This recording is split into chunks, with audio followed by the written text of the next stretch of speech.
نحمده ونصلي ونسلم على رسوله الكريم أما بعد فأعوذ بالله من الشيطان الرجيم بسم الله الرحمن الرحيم قال الله تبارك وتعالى في القرآن المجيد إنا نحن نزلنا الذكر وإنا له لحافظون صدق الله العظيم۔ محترم و مکرم سامعین و ناظرین، السلام علیکم ورحمۃ اللہ وبرکاتہ۔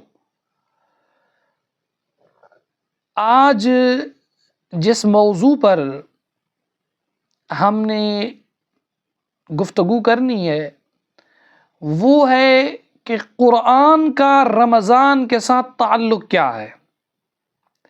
صاف بات ہے دیگر 11 مہینوں سے بڑھ کر رمضان المبارک کے اندر قرآن مجید پڑھا جاتا ہے۔ 11 مہینوں کے اندر لوگ قرآن کی تلاوت کرتے ہیں، لیکن رمضان المبارک کے اندر جو قرآن کی تلاوت کی جاتی ہے، سبحان اللہ، اس کا انداز ہی الگ ہے، اس کا اہتمام ہی الگ ہے، اس کا موضوع ہی الگ ہے، اس کی فضیلت ہی الگ ہے۔ رمضان المبارک کے اندر میں اپنے سامعین اور اپنے ناظرین سے یہی اپیل کروں گا کہ ہمارے آقا و مولا صلی اللہ تعالیٰ علیہ وسلم کثرت کے ساتھ رمضان المبارک کے اندر قرآن مجید کو پڑھا کرتے تھے، تو آج ہم قرآن سے دور کیوں ہیں؟ حالانکہ قرآن اسی رمضان کے مہینے کے اندر نازل ہوا ہے۔ جب قرآن اس رمضان کے مہینے میں نازل ہوا ہے تو ہمیں رمضان المبارک کے اندر قرآن مجید کی کثرت کے ساتھ تلاوت کرنی چاہیے، اور اس کے ساتھ ساتھ رمضان المبارک کے اندر نماز تراویح کا بھی اہتمام کرنا چاہیے۔ نبی کریم صلی اللہ تعالیٰ علیہ وسلم راتوں کو بڑے اہتمام سے قیام فرماتے اور تراویح میں پورا قرآن پڑھتے۔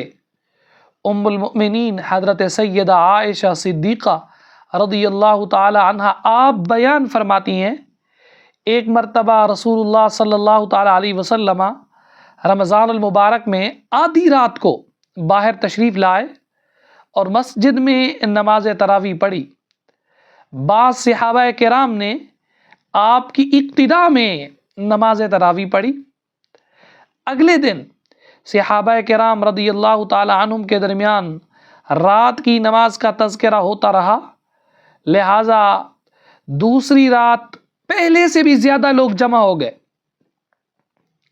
اور تمام نے آپ کی اقتداء کے اندر نماز پڑھی۔ اس سے اگلے روز اور لوگوں کو اطلاع ہوئی، لہٰذا تیسری رات اور زیادہ لوگ جمع ہو گئے۔ نبی کریم صلی اللہ تعالیٰ علیہ وسلم تشریف لائے، نماز پڑھائی۔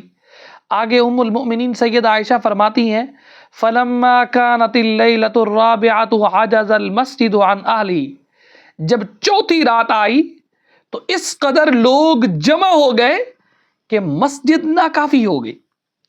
لیکن اس رات آپ صلی اللہ تعالیٰ علیہ وسلم تشریف نہیں لائے اور نماز فجر کے لیے تشریف لائے، تو آپ نے لوگوں سے خطاب کیا اور فرمایا، فَإِنَّهُ لَمْ يَخْفَ عَلَيَّ مَكَانُكُمْ وَلَكِنِّي خَشِيتُ أَن تُفْرَضَ عَلَيْكُمْ فَتَعْجِزُوا عَنْهَا۔ فرمایا تمہاری موجودگی مجھ پر مخفی نہیں تھی، تمہارا بیٹھا ہوا ہونا مسجد کے اندر مجھ پر مخفی نہیں تھا، لیکن مجھے اس بات کا اندیشہ ہوا کہ کہیں یہ نماز تم پر فرض نہ کی جائے، فرض نہ کر دی جائے اور تم اس کی ادائیگی سے عاجز آ جاؤ۔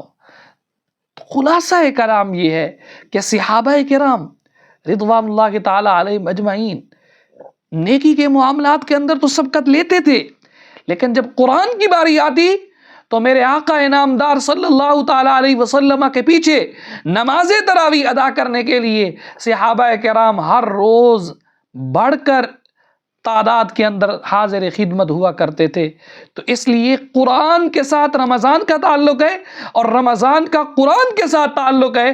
اب سوچنا یہ ہے کہ بندے کا، انسان کا، جو اپنے آپ کو حضور کا امتی کہلواتا ہے، اپنے آپ کو غلام کہلواتا ہے، لیکن اس کا قرآن کے ساتھ کتنا تعلق ہے، اس کا رمضان کے ساتھ کتنا تعلق ہے۔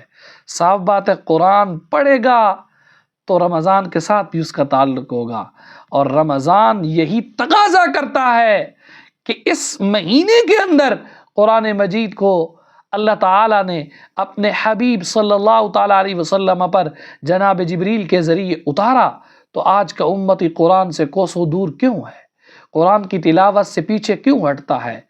جب میرے نبی نے فرمایا کہ ایک حرف پڑھو گے اللہ 10 نیکیاں دے گا عام دنوں کے اندر، یہ تو رمضان المبارک ہے، اس کے اندر ایک نیکی 1,00,000 نیکی کے درجہ کے برابر ہو جاتی ہے۔